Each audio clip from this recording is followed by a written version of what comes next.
So David, I'm going to start by making the rice. We're going to do sushi today. It's pretty exciting.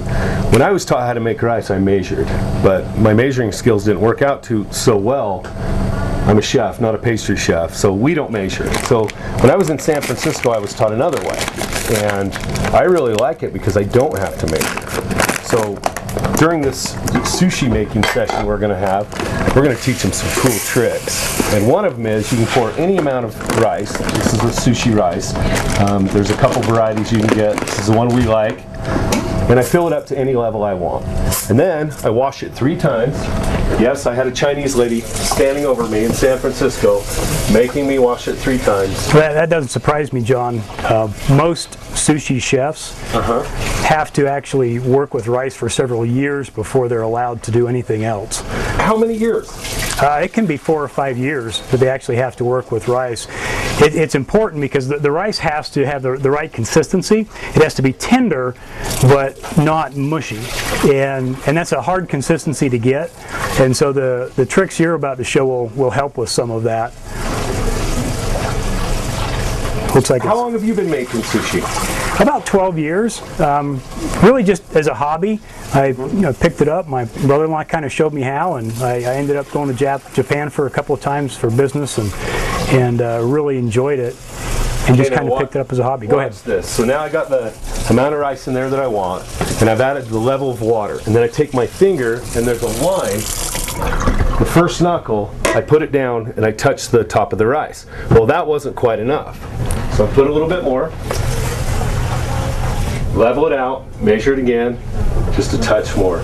So I measure a little bit over the line on my finger to right there, just by touching the rice. What happens if you get works every time? Line? Now you have to, the first couple times you make it, if our fingers are a little bit, different in shape and size and length, you might have to adjust it. But after about your 3rd time, you'll get it every time. Good. Anyway, put it in the sushi maker. I like this because I don't have to think. I can do them on the stove top, but this one will actually cook it, turn it off, and let it steam the whole time. Then we can season it.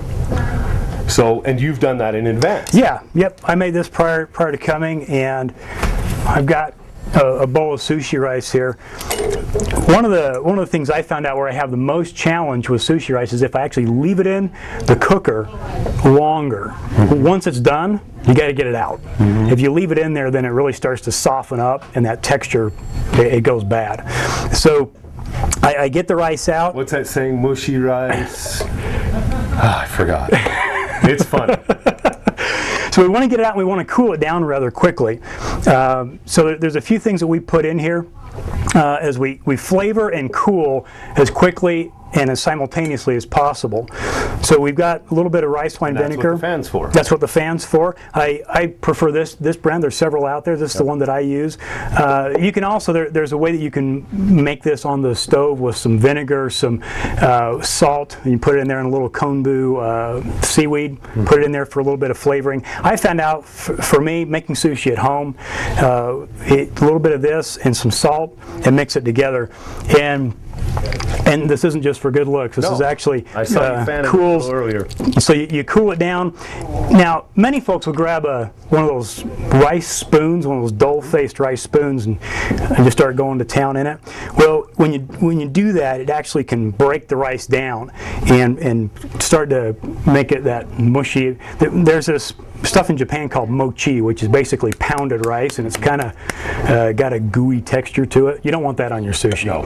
And as you break rice down, it does that. So I actually get these long chopsticks, and as you work through it, then you kind of aerate it as you're mixing it. So I'll put a little, and I've already seasoned this, but I'll put a little bit on, season it up, and then put a little bit of salt on, and then I do it to taste. So I'll take this out and I'll either put it on a spoon or on my hand, so I'm not double dipping out of the and you jar. Can always don't want people add, to do that, you right? Can't subtract. So absolutely. Add a little bit at a time until you get it to the flavor that you want. Kind of as you mix it around, then put a little air around it. As you noticed, I had some paper towels over the top of it. You don't want the top to crust over. If you let it sit just open, then the top crusts over, and then you get little crunchy pieces in your sushi. And gooey rice and crunchy rice, you don't want either one. You want the one right in the middle. So that's basically how we get the rice. You want the rice good and cool when you're going to use it. fairly cool.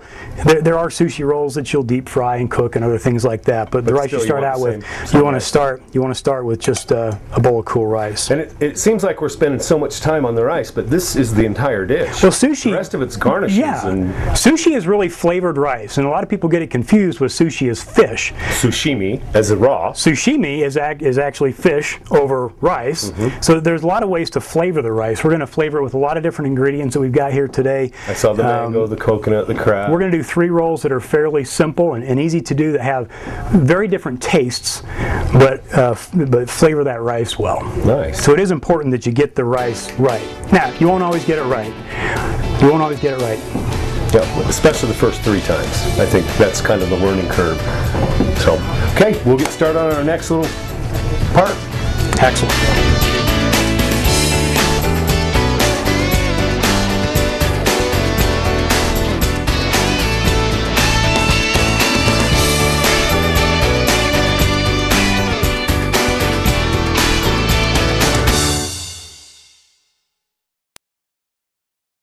Burton Lumber. Thank you, contractors, homeowners, and loyal customers, for your business. Whether you're a do-it-yourselfer or a professional contractor, Burton Lumber sells the best building products. Countless styles of doors and doorknobs, a variety of decking material, the best selection of trim, moldings, and of course, framework and trusses. For a look that lasts, visit Burton Lumber on 10th West, 400 North in Logan.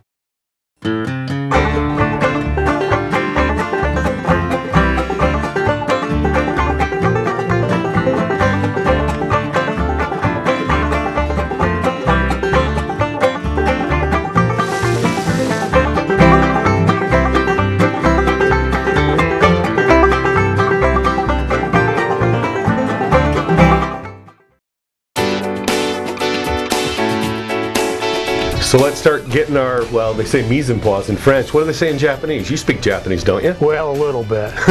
just enough to get me in trouble. Okay, so you're going to start. Ikimasho, I think it is. Ikimasho. Let's go. Ikimasho, let's go. You're going to start with the California roll, and I'm going to do some crab for you. Yep. So as we're putting this together, I think it's important to note that most kitchens at home are not as convenient as this is. We've got a lot of room, we got a lot of equipment, and it's easy to work with.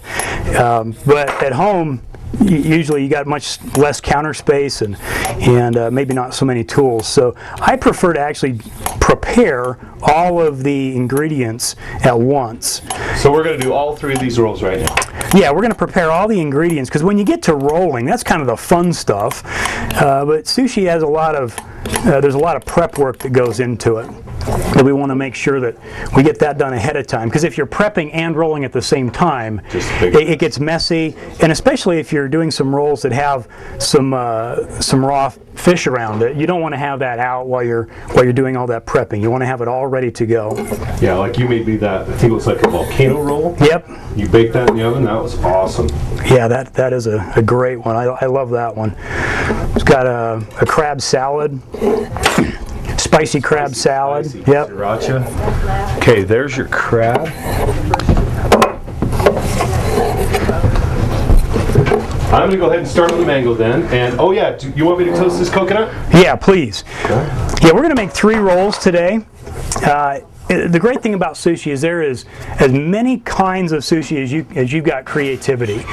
So that's the great thing, and the reason I have it as a hobby is because you can just think, hey, that thing looks like it'd be good in a roll of sushi, and it goes with, taste. I kind of, I don't know, John, how you do this, but I kind of taste things mentally first. I look and I go, oh, that looks like feels like it would go good with something else. Absolutely. And so I'll see something and go make a roll. But we're going to make 3 rolls today.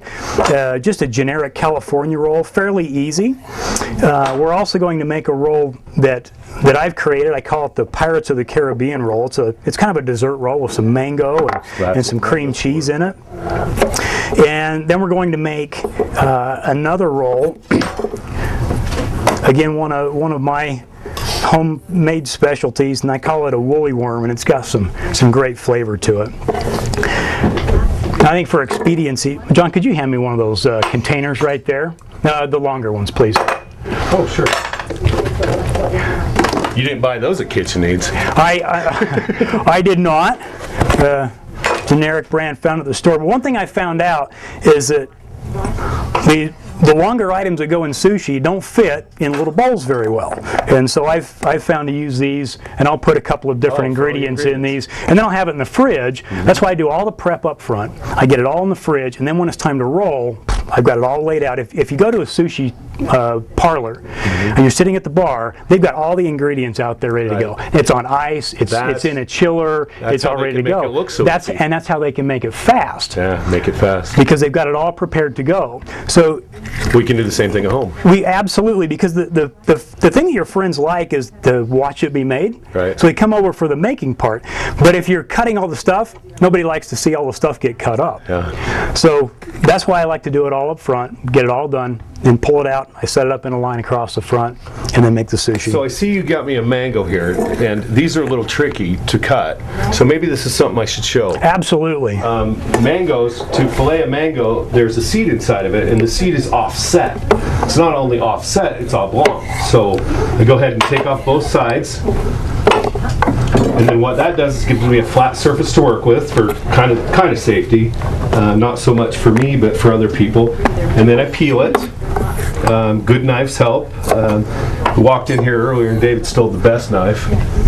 What is that Japanese knife you got over there? I saw you come straight for it. Well, you never give up a good knife. And this one has, I can't remember the name of it. Unfortunately, it's in Japanese. I should be able to remember the name of it. But it's sold here at Kitchen Needs, and this is an extremely high quality knife. As you can see, the ripples in here is Damascus steel, and that is one of the hardest steels that can actually keep a great blade on it.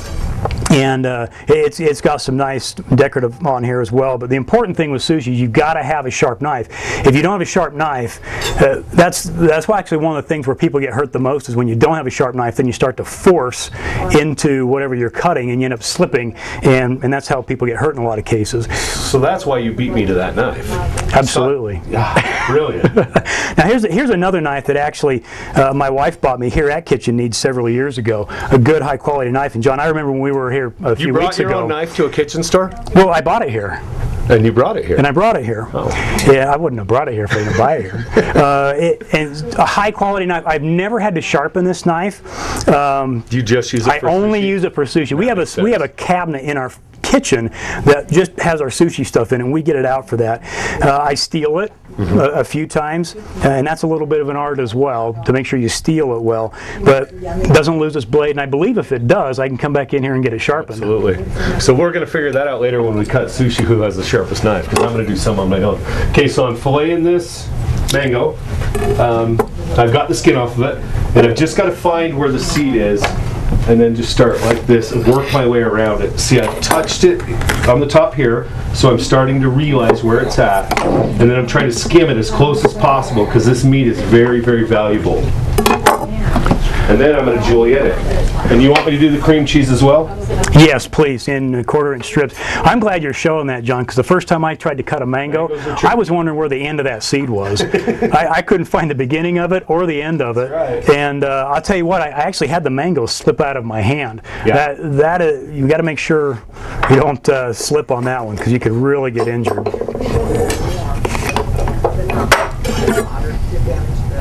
Okay, I've got this mango for you here. Start on the cream cheese. I'm just going to julienne it, quarter-inch. That'll be plenty for what we're doing. Here you go. Excellent. So we've got the mango there. Notice kind of the shape of all the items. They're in about quarter-inch julienne strips. Also the crab as well. Now on the avocado, I used to cut it in the same type of shape. Right. But because it's got a big hole in the middle, it doesn't cut very well into those shapes. And I actually saw a sushi chef that made this a lot easier for me. He just takes a butter knife, and that's what we'll do today, and he just kind of slices it and scoops it right out of the shell and then puts it on the sushi. And so that's a lot easier to do than trying to cut through that and messing with the skin and everything on there. So getting the right avocado is also a little challenging. Right, it can't be too ripe. It can't be too ripe, because it gets a little bit brown, and especially if you're using avocado to present the sushi on the outside of the sushi, then you want one that's got good green coloring in it. Right. And that's actually a trick that many sushi chefs use, is they'll start with a basic California roll, and then they dress the outside of it up. Oh. And that's one of the things that I learned. On some business travel, I was going to the same place, and there was a sushi bar there, and I went there, and I would sit and order a roll of sushi, and then I'd watch him make it. And then I'd order another one, and I'd watch him make it. And then I'd come home and try it out. Yeah. And so that's a really good way to do that. But he would take this roll, and he would put avocado on it. He would put scallops on it. But he always started off with this base California roll, which is a nice base to work from. Right. And then decorate and put the flavor on the top of it as well. Huh. Okay, so I think we're about at the point. We've got the I'll check the toast going on there. We'll see about that, huh? That's why you want to prep beforehand as well, because when you get a lot of balls in the air, if you will, sometimes you forget you've got the coconut in there and you've got burnt coconut instead of nice toasted coconut. Okay, so our next step is to assemble these. Absolutely. Start rolling sushi. Yep.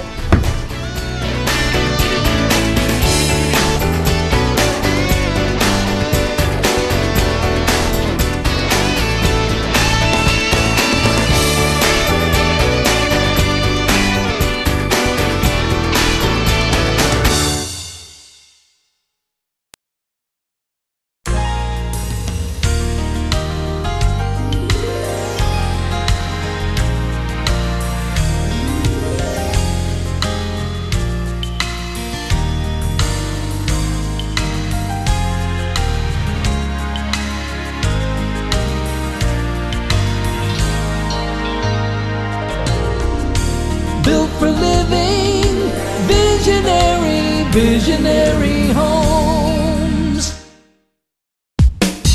Evolution design, quality set in stone.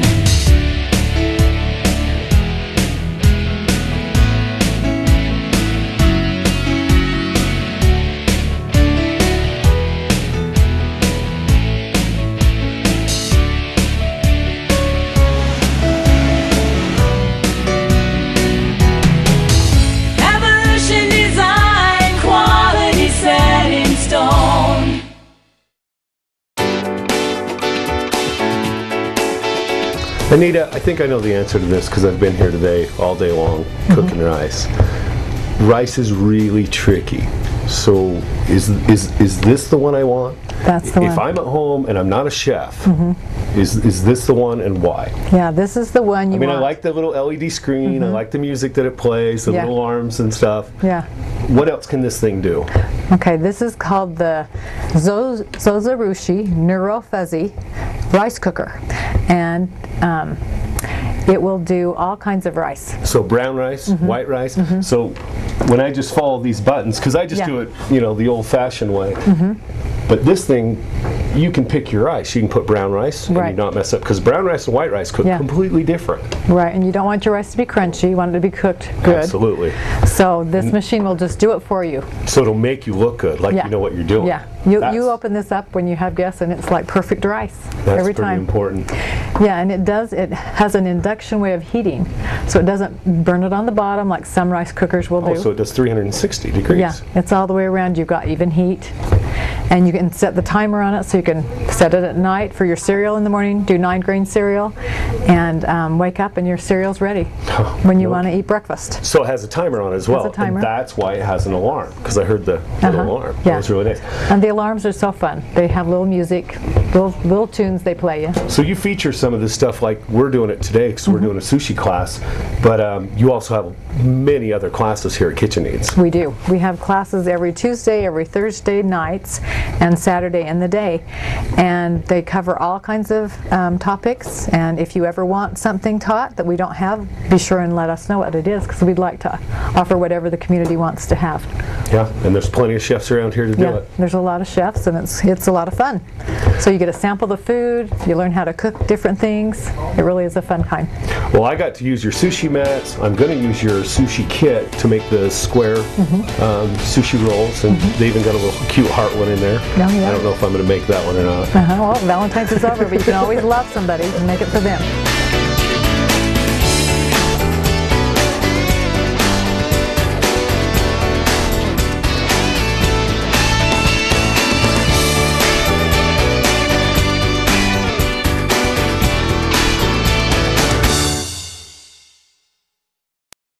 Clark Salt Lake Express and the airport shuttle have merged and become one. So we still have doorstep service, and it's about the same price as it was before. Our focus now is to try to provide as many opportunities for people who need to have the ability to get to and from Salt Lake when they want. They don't want to wait at the airport for 2 hours. They also don't want to be driving around the valley when they get here. And you bring us to a location that leaves on time. We'll have another vehicle take you here to save time comfortably, and that main vehicle goes 12 times a day on schedule, both leaving the valley and coming back. Utah Mattress Outlet, where we have a bed for every budget.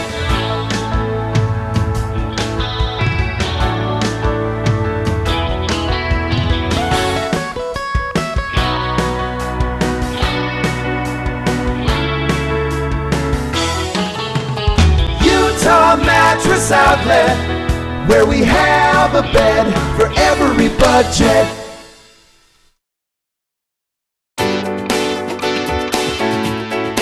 So it's time to roll the sushi, and I notice you got two different kinds of paper here. Nori, which is the seaweed, Yep. but this is a pretty acquired taste. So what is this? So this is a soy paper, and you can get it at local Asian markets. And basically, it's just soybean paste that's been made out into paper. And we're going to use this today on the Pirates of the Caribbean roll. So it does kind of take that fishy flavor out of there. No, I do. Go ahead. Try your ice. Go ahead. Now it's cooled. Everything's good. Yep. Yeah, okay, it's perfect. Because soggy rice, no taste nice. No taste nice. We're actually going to make up some wasabi here. Now I have a couple of options here. They have the wasabi paste. You can get I that in prefer grocery the stores. powder. The powder is getting harder and harder to find because the industry is going more towards the convenience factor here. I'm sure it can be found. I'm going to actually make some of this powder up, wasabi powder. And I had a little thing of water right there. And you still do. I'll do it? Okay, great. So we put a little bit of powder in here, and this is rather expensive, so we don't want to make a whole lot more than you might need, and but make enough. Expensive, you're talking $5. That's probably $5 for this here.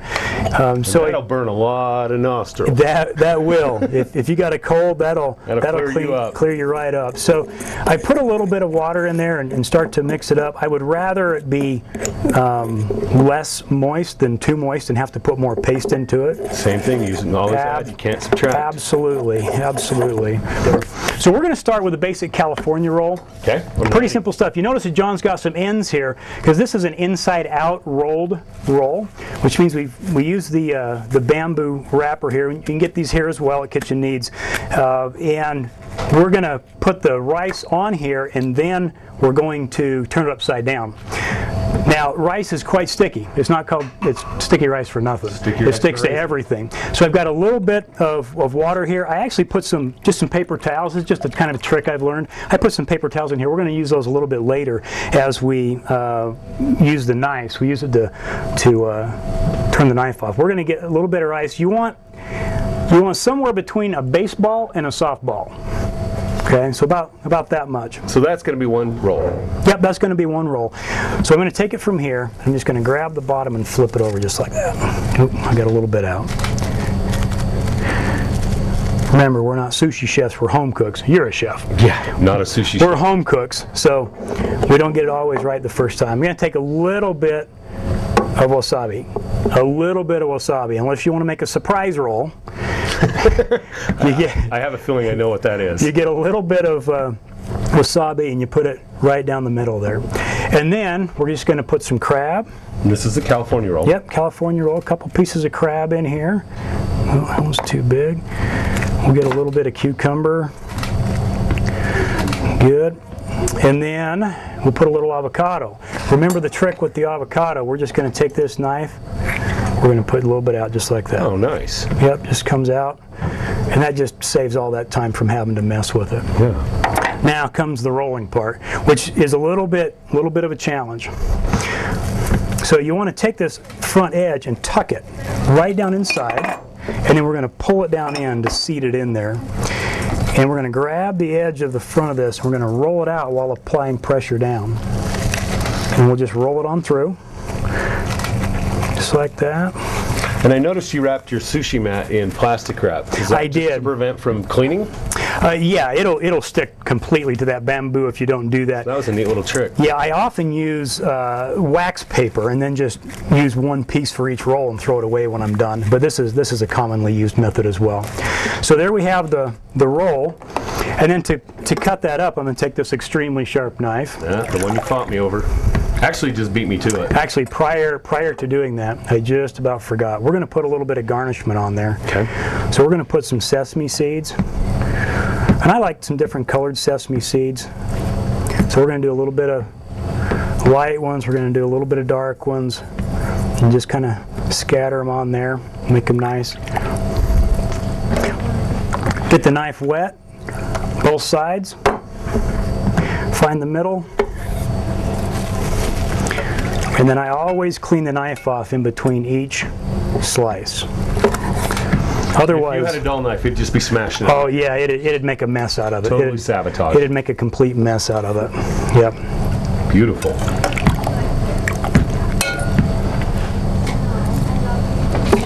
Wow.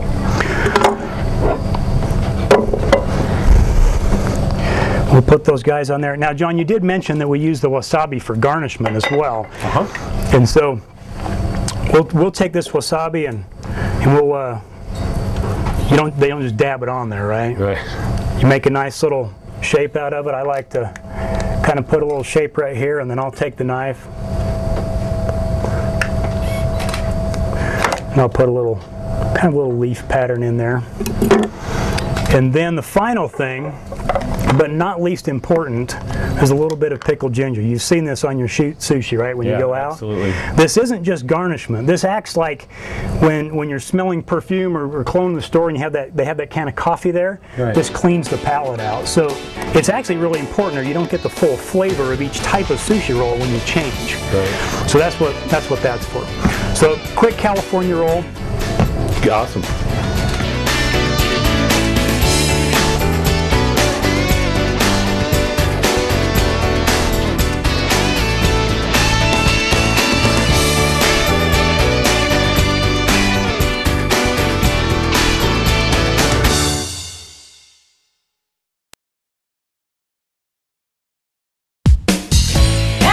Design, quality set in stone.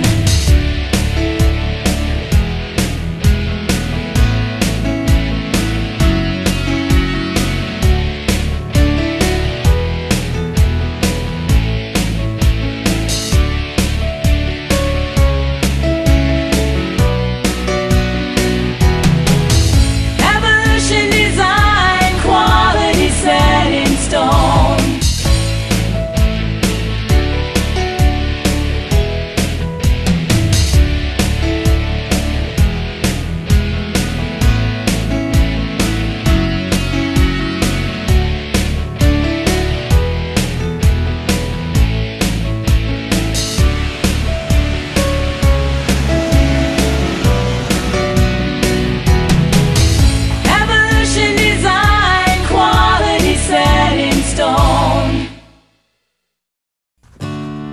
Hi, honey.